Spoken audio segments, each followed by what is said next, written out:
ശിവനേക്കാൾ ഗണപതിയുടെ പേരിൽ പ്രസിദ്ധമായ ക്ഷേത്രത്തിന്റെ അദ്ഭുത കഥ അറിയാമോ? കൊട്ടാരക്കര പടിഞ്ഞാറ്റിൻകര ക്ഷേത്രത്തിന്റെ നിർമ്മാണമേൽനോട്ടം ഉളിയന്നൂർ പെരുന്തച്ചന് ആയിരുന്നു.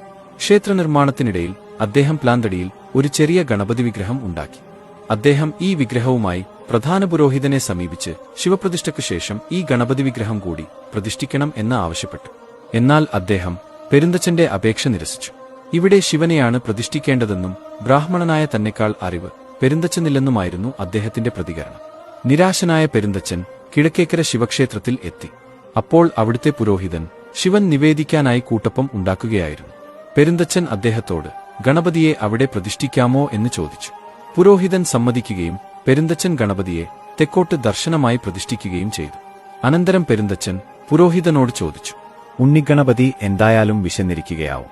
എന്താണ് ഇന്ന് നൈവേദ്യത്തിന് ഉണ്ടാക്കിയിരിക്കുന്നത്? ഉണ്ടാക്കിയിരിക്കുന്നത് കൂട്ടപ്പമാണ് എന്ന് പുരോഹിതൻ പറഞ്ഞു. ഒരു ഇലയിൽ 7 കൂട്ടപ്പങ്ങൾ കൊടുത്തത് പെരുന്തച്ചൻ ഗണപതിക്ക് നിവേദിച്ചു. സന്തുഷ്ടനായ പെരുന്തച്ചൻ ഇവിടെ മകൻ അച്ഛനേക്കാൾ പ്രശസ്തനാകും എന്ന് പറഞ്ഞു. ആ പ്രവചനം പിൽക്കാലത്ത് സത്യമായി. ഇന്ന് ഈ ക്ഷേത്രം ശിവക്ഷേത്രം എന്നതിലുപരി ഗണപതി ക്ഷേത്രം എന്ന പേരിലാണ് പ്രശസ്തം. പ്രതിഷ്ഠയ്ക്ക് ശേഷം പെരുന്തച്ചൻ പോയി. ഗണപതി വിഗ്രഹത്തെ കണ്ട പുരോഹിതനു ഗണപതി ഇപ്പോഴും വിശന്നിരിക്കുകയാണ് എന്ന് തോന്നി. ശിവന് നിവേദിച്ച അവലും മറ്റും ഗണപതി വലിച്ചെടുത്ത് ഭക്ഷിക്കുന്നതായി അദ്ദേഹത്തിന് അനുഭവപ്പെട്ടു. അമ്പലത്തിലുള്ള ഭക്ഷണപദാർത്ഥങ്ങളിൽ ഓരോന്നായി അദ്ദേഹം ഗണപതിക്ക് നിവേദിച്ചു. എന്തു നൽകിയിട്ടും ഗണപതി സംതൃപ്തനാകുന്നില്ല എന്നു കണ്ട പുരോഹിതൻ വലഞ്ഞു.